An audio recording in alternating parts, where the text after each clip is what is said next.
What's happening, everybody? Shemai Pawb. You're welcome back to Cymru Views after quite a long time. Today we're looking at the first Hollywood movie set in Wales for 50 years. It stars Hugh Grant, Tara Fitzgerald, Colm Meaney, Ian McNeice and Kenneth Griffith. And you probably haven't forgotten the title, but have you ever really seen the movie? Check it out. It's alright.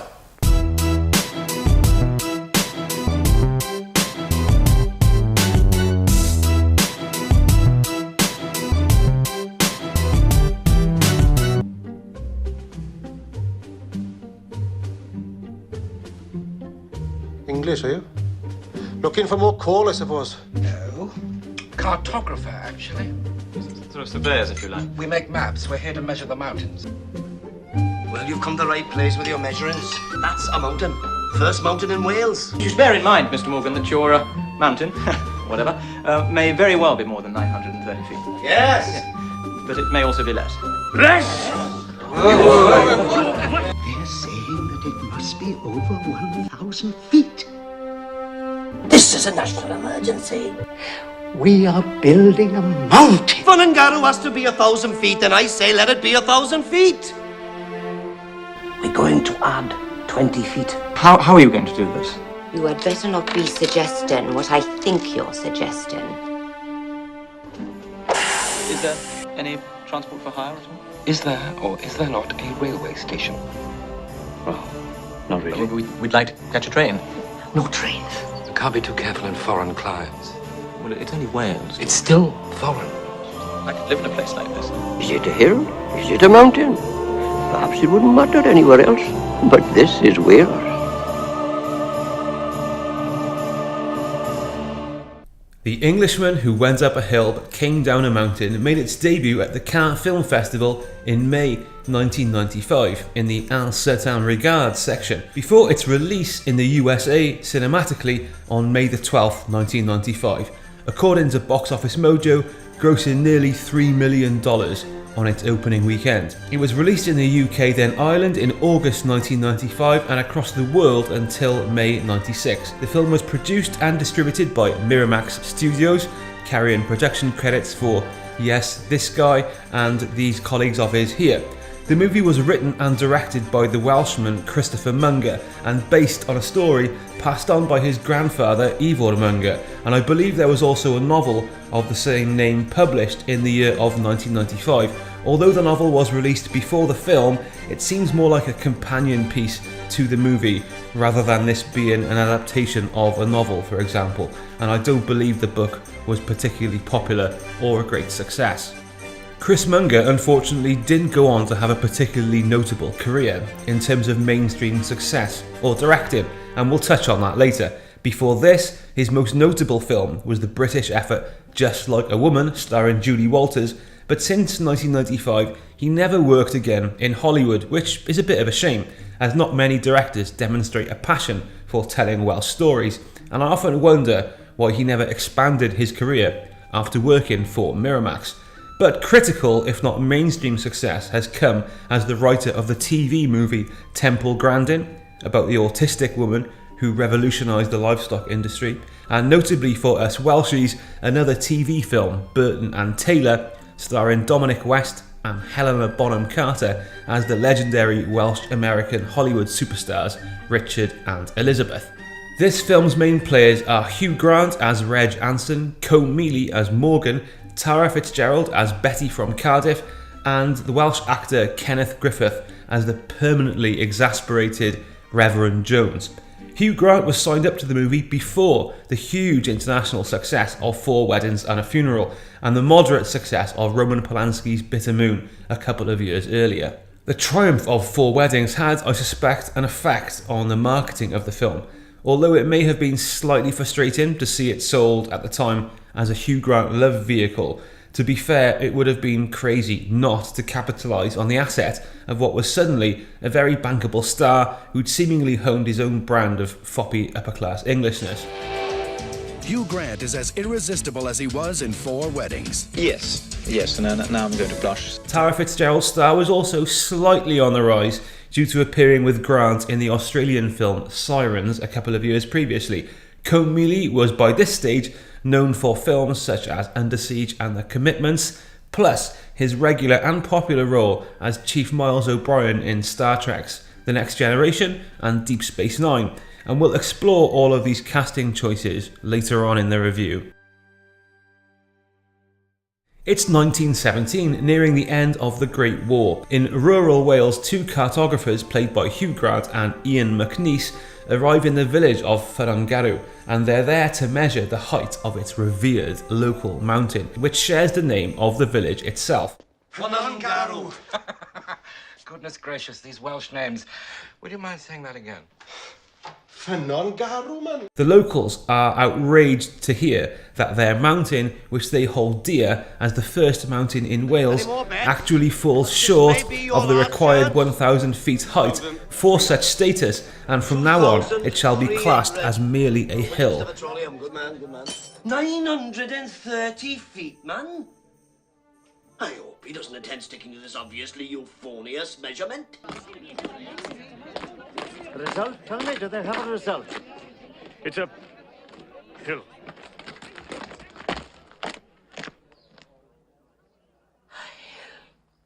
Reverend Jones is quick to spot the inherent symbolism in this development, and along with publican and sworn enemy Morgan the Goat, the villagers hatch a plan to stall the departures of the 2 English mapmakers while a cairn is added to the summit of Fferangarw so that it may reach 1,000 feet and restore pride to a village which has only recently lost a number of its inhabitants on the fields of France. Over the next 90 minutes, a quirky Ealing-style comedy unfolds as plot and weather conspire to keep the English in town. Reginald predictably develops a soft spot for the town and its quirky Welsh inhabitants, particularly Betty, who's drafted in specifically by Morgan to keep them entertained while they're waiting. The film doesn't quite spin all of its plates, but manages to successfully and amusingly comment on themes such as local pride and national identity, and has some things to say about the role of storytelling, folklore, symbolism, and the importance of community spirit. Most importantly, whether it intended to or not, the very existence of the film can be seen, in my opinion, as hugely symbolic in terms of the psychology of the Welsh and the battles they choose to fight. The Englishman Who Went Up a Hill But Came Down a Mountain is a good movie. Yeah, you heard me right. You'll rarely hear much goodwill for it from movie fans, certainly inside Wales, and I think it's time to examine why so, as repeat viewings reveal a story with heart, good comedic performances, a belting soundtrack, and some gorgeous cinematography.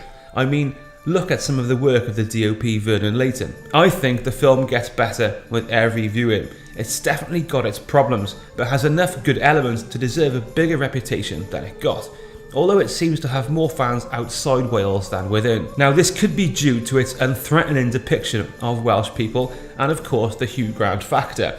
Unfortunately, the film's biggest asset as a selling point is also maybe the biggest weakness as a cohesive tale. The character of Reg, played by Grant, just sits a bit odd in the whole thing. He plays a passive role in the story being told, so among the many things that can be said about the film's title, it's fundamentally misleading.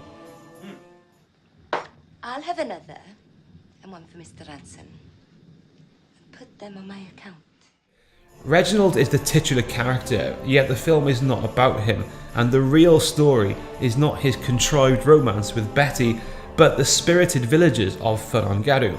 So what we'll look at in this review is an analysis of the story elements and how that has perhaps resulted in a film which isn't quite as popular nor loved as it could have been. We start with a narrative prologue about Welsh surnames, which explains that for some odd reason, lost in the mists of time, there's an extraordinary shortage of last names in Wales. Almost everyone seems to be a Williams, a Jones, or an Evans. So why do I start here? Well, I'll tell you. This prologue doesn't have any reason to open the film, but it could have served a purpose and established a strong theme and a conflict. because the reason why many people in Wales have similar surnames is not lost in the midst of time. It's because the English imposed arbitrary names on the Welsh during the long process of colonisation, for want of a better word, and took away their naming system of patronymics, where you're named after your father, or of course matronymics, where you're named after your mother. Now just think of what a metaphor that could have been and the theme it would have helped develop in the story. It's the first example perhaps of the film just wanting to be a little bit too nice and comradely toward the English, and at the same time losing the opportunities for symbolism, meaning and conflict. I could say a whole lot more about that, and will do later on in the review. Trust me. So this narrative framing device is read by an unnamed character telling tales passed on by his grandfather, reflecting the folklore passed on to Chrismonger himself. After this, we're back in 1917 with Reg Anson and his stuffy, arrogant colleague George Garrett, played very well by Ian McNeice, and they arrive in Ffonongarw to rent a room from Morgan the Goat. It's in his pub that the two Englishmen get a hint of the pride the locals take in their mountain. It's part of a war effort. One must know one's terrain. Well, you've come to the right place with your measurements. There's some terrain. That's a mountain. First mountain in Wales. The first act passes along at a nice pace as Munger focuses on the reactions of the villagers to the visit of the English, and we get introduced to Johnny Shell-Shocked, a soldier back from the war with PTSD, and his sister, played by Welsh regular Lisa Palfrey. We also meet the Tup brothers, Thomas Tup and Thomas Tup II. Now these are the sort of stereotypes you would expect to find in a Welsh film. For those of you watching who don't know Wales, Tup is a Welsh word for somebody, a bit slow in the head like. Touched, stupid, Tup. But I'd be lying if I said I didn't enjoy these characters somewhat. I especially appreciate the self-awareness demonstrated in this scene here. We've no learning and most people say we're Tup, but we're not so Tup as to not know that we're Tup.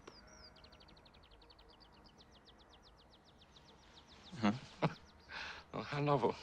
So as you probably guessed, it turns out that the mountain is under 1,000 feet at 984. Garrett chickens out and makes Anson deliver the devastating news. It is 984 feet. What? And in no way should detract from the beauty of, or indeed your affection for this hill. Throughout all these events, a narrator returns to deliver monologues on the nature of events. It should be annoying, particularly as the narrator seems to have changed from the beginning, but these bits are some of the most Welsh bits in the film, and do at least retain some format consistency with the opening. When Reverend Jones tries to organise a petition, I mean how very Welsh is that, against the reclassification of Ffonongarw, Morgan the Goat suggests to the villagers an alternative plan. In the first 20 minutes, the movie successfully establishes a quirky and light-hearted tone, while the costumes and set design have clearly benefited from a bit of Miramax time and money. You're never in any doubt that you're in the turn of the century, and I think that movies shot on film back in the day, as opposed to digitally like these days, often have that advantage. My biggest problem with the film is this. It was the first Hollywood movie to be set in Wales since The Corn is Green with Betty Davis in 1945. And what I find absolutely fascinating is that this film came in the same year as Hollywood studios collaborated with crews from Scotland and Ireland to make Braveheart and Michael Collins respectively. So please consider what that means. In the same year that Ireland and Scotland celebrated and showcased their national revolutionaries in rousing political action drama, the Hollywood spotlight was also shone on Wales as we choose to tell a fictional story about the reclassification of a mountain from England's mapping authority and post-war comradeship with the English. You can take our lives, but you'll never take our Ordnance Survey. We also put the word Englishman in the title. So, the only Hollywood movie set in Wales in the last 75 years, yet we put England in the title but not Wales, and we wonder why, as Welsh people, we have to explain where we're from when we go abroad. That's not to mention, of course, the absolutely crazy idea to give a film such a title as this. I've said it once already in this review, and I really don't want to say it again. The idea may have been to make the title and therefore the film memorable, but I just don't think that worked. Now, looking at the actual Englishman of the title, we come into further problems with the movie, as the Welsh devise a series of naughty schemes to keep them in town until they have built up the top of the mountain for a second measurement. Morgan the Goat enlists what, as far as I can see, a prostitute played by Tara Fitzgerald. The issue here, apart from the fact that the only prominent Welsh female role is an English actress playing a prostitute, is that the love story feels shoehorned into things. As mentioned, there's no reason to follow this couple. We got nothing invested in their characters. It just feels like something thrown in to appeal to the rom-com crowd and justify Hugh Grant's presence. It's with these mistakes that the movie can possibly make some of us confused as to what type of story we're watching. For example, had Hugh Grant arrived in W'Llongaraw on his own as an arrogant Welsh-hating bigot, that may have given his character some traction, some believability, and given the story a solid theme. As it stands, this is not a rebirth story. Anson has no arc, he faces no change. He starts off as a polite, shy English chap and ends the film more or less the same, only having got the girl. Now, if you give the film's title to one of its characters, you surely need to make that character the focus of the themes and conflict from the very beginning. That's often done by establishing what they call a dramatic goal. In other words, something the character wants or needs. And that's probably the biggest mistake that Christopher Munger makes here. This guy has no real goal and is therefore dramatically and comedically inert. Yes, we are, yes. Apart from that, there are some further problems with the tone across the character board. Johnny Shellshock is played by English actor Ian Hart in an excellent performance, as usual, from this fella. There's a problem though with his character, as some of the very worthy themes of post-traumatic stress from the Great War sit awkwardly in this movie. I mean, it's supposed to be a comedy first or foremost. I mean, I'm not saying that you can't make comedy out of these themes, but the tone of this movie is just way off that. These scenes are really not earned, and despite being complemented by great acting and a very dramatic rendition of the movie's musical theme, its attempts for pathos are a distraction.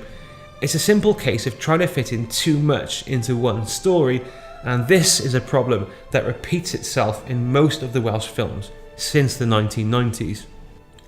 But one subplot which does provide the movie with pathos is the touching relationship between Morgan the Goat and Reverend Jones. Now, these two are ideologically opposed and at war with one another. The Reverend is played with great humour but also gravitas by Welsh actor Kenneth Griffith, and despite Cone Mealy being very obviously Irish, he has, as far as I can hear, a decent stab at the accent. Their relationship plays out in a touching and believable way. I can't help feel that these two should have been the film's main characters, and the Englishman should have acted as the movie's antagonist or bad guy, which would have of course offered him hope for redemption as the story played out. It's perhaps another example of the movie setting its stall out too much to appease and reach out to the English, rather than antagonise or ruffle any feathers. The psychology of the Welsh in a nutshell. In my opinion, it's a great shame, as movies, even comedies, work best when they carry genuine conflict. For an example of a similar but perhaps more successful movie, take a look at Chocolat from 2002, a few years later, which was also about an outsider visiting and taking home in a small traditional town. The story is super charming and works by offering the audience a firm antagonist in Alfred Molina, whose character experiences a change, which allows the movie to comment on its themes and give chance for meaning. Note also how the simple one-word title acts as a metaphor for the story's agent, but most importantly, it's got a good guy and a bad guy, a protagonist and antagonist, both of whom go through a change as the film develops. When the conflict is clear, what you're trying to say is always much clearer, and the Englishman who went up a hill, but blah blah blah blah blah, is badly in need of some adversarial tension. The closest the film comes to a bad guy is Garrett, but he doesn't do anything really bad, he just says a couple of mildly unpleasant things about the Welsh. It would have worked so much better had this character been totally dropped and Hugh Grant visited W'Llongaraw alone as the bad guy to be redeemed later in the story. The Englishman who went up a hill but blah blah blah still manages to be an enjoyable movie in many parts. The director of photography was Vernon Layton, who worked in a lot of British TV. His most high-profile movies as DOP were High School High and I Still Know What You Did Last Summer. Not exactly high art, but this is a terrific looking movie. Gorgeous cinematography with a rich colour palette, excellent contrasts, and at no point does it appear that any expense has been spared with costumes, film stock, set design, or locations. It totally sells its 1917 South Welsh setting. In terms of editing, well, that can cover various responsibilities and levels of creative input. The suspicion is that the credited editor David Martin was less involved in story creation and more just perhaps cutting the scenes together. And in this he's done a very good job. The movie's got a very good pace and a disciplined runtime of 99 minutes. A good example of what I'm talking about here comes with Marsha Lucas on the original Star Wars film. It's widely known that without her drastic reshaping of the film in the edit, then it may well have gone the way of something like The Black Hole. When George Lucas wasn't accountable to such a collaboration 20 years later, well, we saw the result. I mention that because I can't help feel that Chris Munger needed more reining in various stages of this production.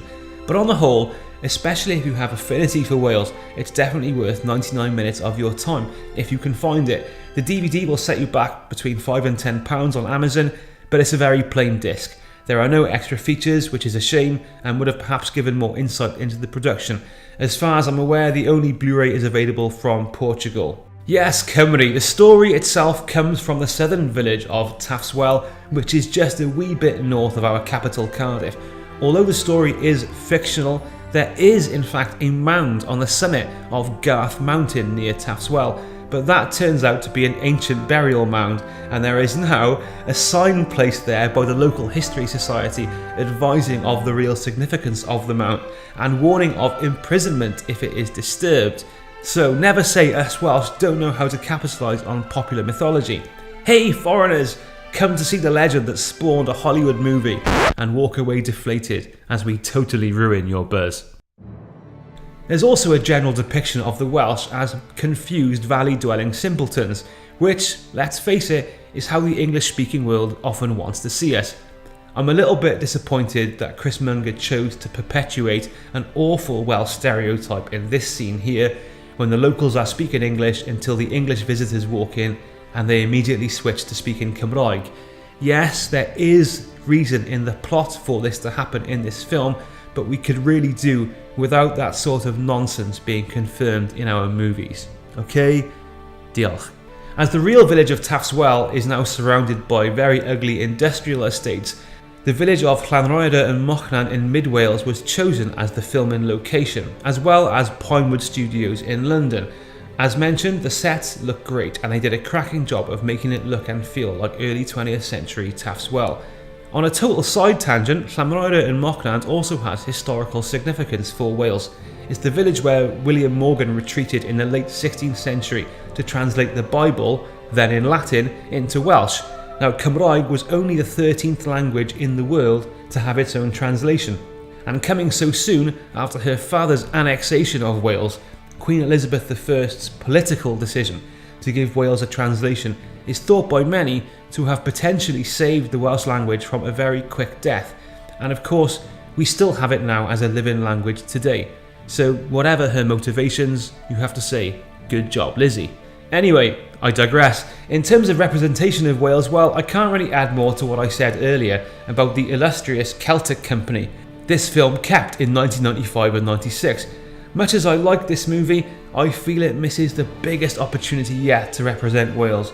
These opening credits are fantastic, and when have you ever seen maps of Wales front and centre in a film like this? Awesome. But just when you may think you're watching something very, very Welsh, the word Englishman gets emblazoned on our screen. US film stalwarts Siskel and Ebert were positive about the film on American TV in the 1990s, but if you check out their comments, it kind of confirms what I'm talking about and the effect of such constant deference to the UK. Hugh Grant has bad news for the people who live in a small town in Wales in the cleverly titled comedy The Englishman Who Went Up a Hill But Came Down a Mountain. The problem, and I like this story premise, the town's beloved mountain, as measured by Hugh Grant and his associate, is only 984 feet high. That's 16 feet short of the 1,000 mark, the minimum standard for a mountain to be noted on a map. The townfolk hoped to get Hugh Grant and his colleague, played by Ian McNeice, to resurvey their hill by delaying them in town. This film reminded me of another classic film about a small town intrigue in the British Isles, Local Hero. Both are whimsical, clever entertainments that really give you a sense of time and place. The Englishman Who Went Up a Hill But Came Down a Mountain. You won't forget the title, but people, I think, again, Roger, they may not rush to see this picture. Well, I hope they do. I enjoyed it, too. I know the marquees are going to have a lot of fun. It'll probably be Hugh Grant, Englishman, is what it will say. And or Hill Mountain. What I liked about the English and British and Welsh quality of this film is that everybody takes it all so seriously. If this had been the same plot had been told about some mountain in Kentucky or Tennessee, the director probably would As you see, it's described as English and then British and then finally Welsh. Both Englishness and Britishness seem at the forefront of their minds, and considering this was the first Hollywood film set in Wales for 50 years, that should not have been allowed to happen. This is the result of stuff like this. Here is Chris Munger being introduced on an American stand-up comedy circuit some years later. All the way from Wales, England. Please put your hands together for Chris Munger! Need I say more? Chris Munger, originally from Church Village, came to the attention of Hollywood after his 1980 film Voiceover, starring Ian McNeice, in what was the start of what seems to be a very collaborative relationship with him. Munger was heavily involved in Chapter Film Workshop in Cardiff in the late 1970s and early 80s.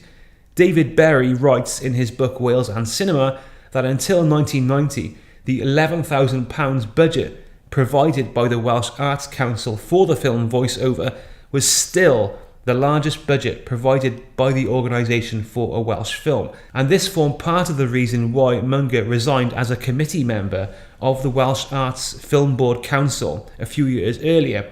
The lack of funding available to make films in Wales was probably the main reason he went off to Hollywood, and who can blame him? In regard to American depictions of Wales, well, it's going to take time for the US and the rest of America to catch on to all things Welsh.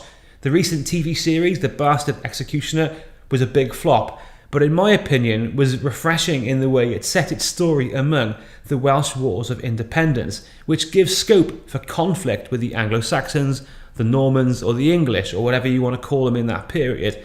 In my opinion, we need to see some more of this on our screens, and bypassing the UK by going straight to Hollywood is, in my opinion, our best bet. Word of this victory will spread, and it'll inspire. And we both know there's nothing more dangerous than a Welshman who has nothing to lose. The Englishman Who Went Up a Hill But Blah Blah Blah is very, very Welsh though in one respect. It's just far too nice for its own good. This monologue here midway through the film provides another example. The narrator is talking about the survival of Wales, simple as, but rather than place it in a Welsh context, he describes it as ancient Britain. The Angles, the Saxons, the Vikings, the Normans. Oh yes, they all invaded this island of Britain. But they've never taken the mountains from us. They've never taken ancient Britain. So let's look at the actors. There are plenty of Welsh faces in the supporting cast, but as main actors we have Hugh Grant playing English. Fair enough. But then, two actors from other parts of the British Isles taking the two most prominent Welsh roles. With Comey, I understand the casting. He was a well-known face by this time. He also has good comic timing, which really works in the film. What is perplexing still is the casting of Tara Fitzgerald. She was not exactly a bankable star who was ever going to draw in big crowds of American moviegoers, so it's disappointing that Chris Munger and Miramax could not find a Welsh actress to convincingly deliver an accent and perhaps create a little indigenous stardust of our own, you know? The main problem with these two is that it sounds like they had their dialogue coaches who got their Welsh accents from somewhere near Bombay. What can I do you for? You're not very good at this, are you? Come on, concentrate. As for the Welsh supporting roles, the movie offers up quite a lot. We got Ken Griffith, born in Tenby, who appeared briefly also with Hugh Grant in 4 Weddings and a Funeral as the grumpy old man here. Kenneth was a popular thespian in British films and raised the standard of most productions he was in, such as A Night to Remember, The Seawolves, The Wild Geese, and even Who Dares Wins. As for films set in Wales, well, Kenneth was in quite a few. He appeared in Only Two Can Play opposite Peter Sellers, as well as Tiger Bay, Blue Scar, and his last film was as the vicar in Sarah Sugarman's Very Annie Mary in 2001. We've also got Robert Pugh as Evans the Petroleum. Robert has appeared in Hollywood movies like Master and Commander, Kingdom of Heaven, The Last Legion and Robin Hood, and as for Welsh films he's in The Testimony of Taliesin Jones aka Small Miracles, Plots with a View aka Undertaking Betty, and Hunky Dory. In TV you can catch Bob in Game of Thrones, and interestingly he's played Owain Glyndŵr, or as the English call him, Owen Glendower, in the BBC adaptation of Shakespeare's Henry V Part 2. Lisa Palfrey went on to give strong performances in House of America, Pride and Kevin Allen's Under Milk Wood. Iwan Rhys is note perfect as Sergeant Thomas. Iwan has since built a solid career in TV, particularly Welsh and Welsh language productions, and appeared briefly in the Welsh horror movie Darklands a year later in 1997. To avoid widespread confusion, Welsh people often add an occupation to a name. Last but not least, we have the gravelly early narration by an actor called Nicholas McGaughey. Now I can see why this dude was chosen. He's got a fantastic voice. Nicholas had speaking parts in From Hell with Johnny Depp here. Whatever happened to Inspector Aberline? And also Fantastic Beasts and Where to Find Them. He's also in Welsh film Miss Peregrine's Home for Peculiar Children. I'm the manager, boy. Kevin Allen's Under Milk Wood, and for film geeks, he's the bouncer on the left in Twin Town here. The fucking ball and egg now, back off. I'm gonna say out one more time.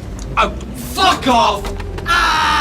The Tutt brothers are played by real-life brothers Tudor Vaughan and Hugh Vaughan, and I've never seen them in anything before or since, so it would be interesting to discover how they were selected for their roles.